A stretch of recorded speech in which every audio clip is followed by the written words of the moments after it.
स्वागत। आज हम प्रॉपर्टी खरीदने से जुड़े एक बहुत जरूरी टैक्स नियम पर बात करने वाले हैं। हाँ, इनकम टैक्स एक्ट का सेक्शन 194 IA। बिल्कुल, ये वो टीडीएस वाला नियम है ना? हाँ, टैक्स डिडक्टेड एट सोर्स।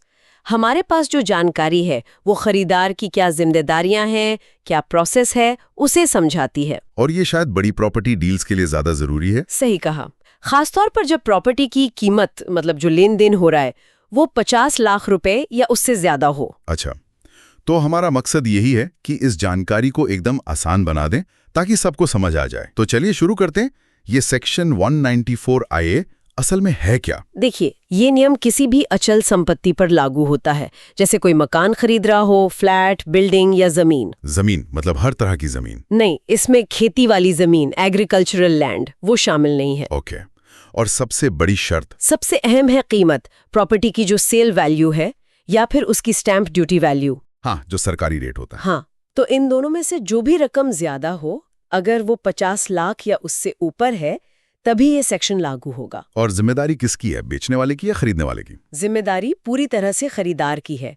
उसे ही पेमेंट करते वक्त टीडीएस काटना है। ठीक है, तो कितना टीडीएस काटना होता है? रेट क्या है इसका? रेट सीधा 1% है, और ये 1% उस पूरी वैल्यू पर लगेगा, चाहे वो सेल कंसिडरेशन हो या स्टैंप ड्यूटी वैल्यू, जो भी ज्यादा हो। अच्छा, मतलब ये नहीं कि सिर्फ 50 लाख के ऊपर वाले अमाउंट पर। अगर प्रॉपर्टी मान लीजिए 55 लाख की है तो पूरे 55 लाख पर 1% कटेगा।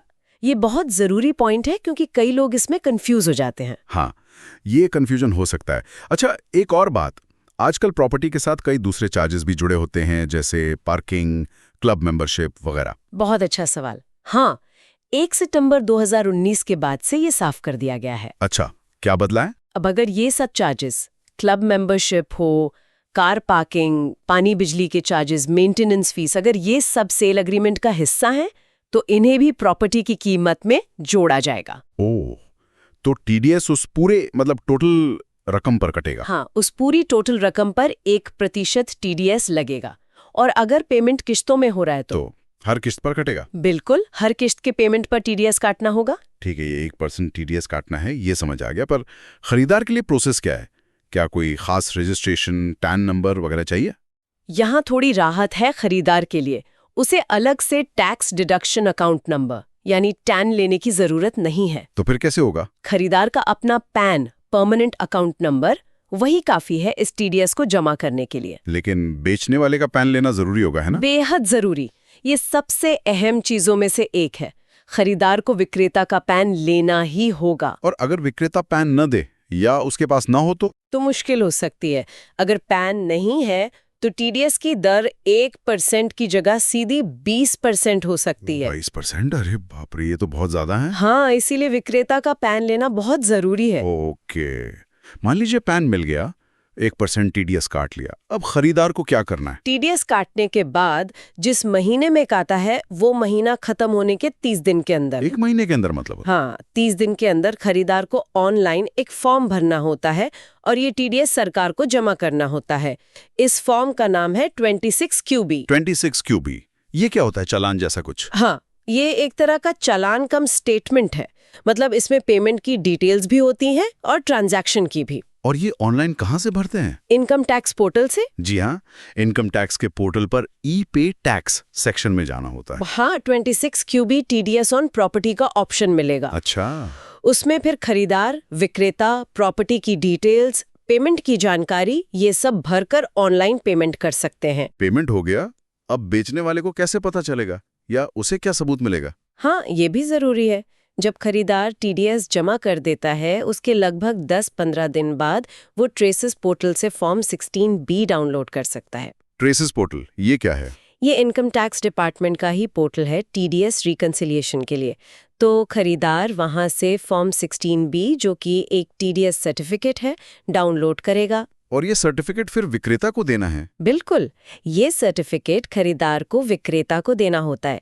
ये विक्रेता के लिए प्रूफ है कि उसका टैक्स कट चुका है और जमा हो गया है। ठीक है, अब मान लीजिए खरीदार ये सब करने में चूक जाता है या देरी कर देता है फॉर्म 26QB भरने में, तो क्या होगा? इसके नतीजे हो सकते हैं।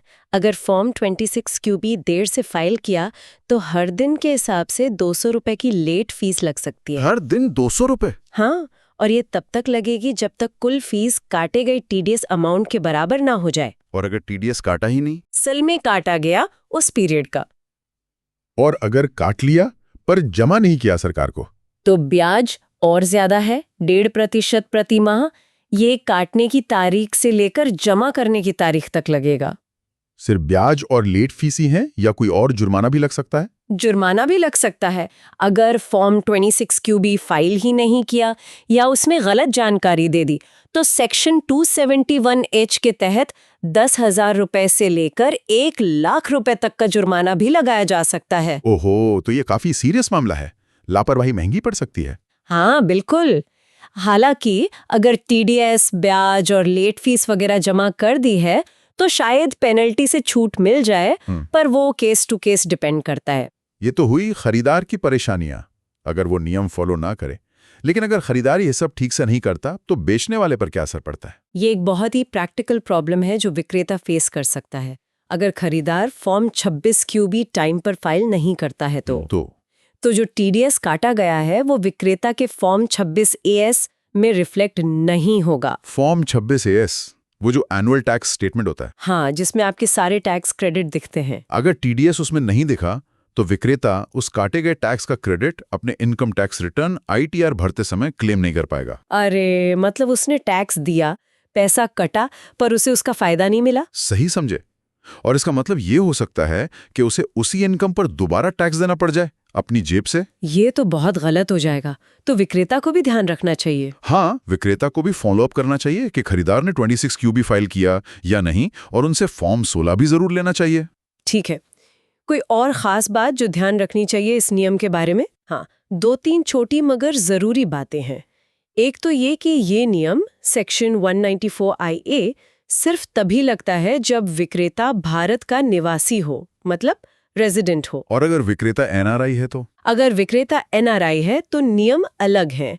तब सेक्शन 195 के तहत टीडीएस कटता है और उसकी दरें और प्रोसेस अलग होती हैं। वो एक अलग चर्चा का विषय है। ठीक है। और दूसरी बात, अगर प्रॉपर्टी के एक से ज्यादा खरीदार हैं या एक से ज्यादा विक्रेता हैं, हाँ, जॉइंट ओनरशिप होती है कई बार। हाँ, तो ऐसे में हर खरीदार विक्रेता के कॉम्बिनेशन के लिए उनके अपने अपने हिस्से के हिसाब से अलग अलग फॉर्म 26 क्यूबी भरना होगा। ओके, ये भी ध्यान रखना होगा। और क्या इनकम टैक्स डिपार्टमेंट इन सब डील्स पर नजर रखता है? बिल्कुल रखता है।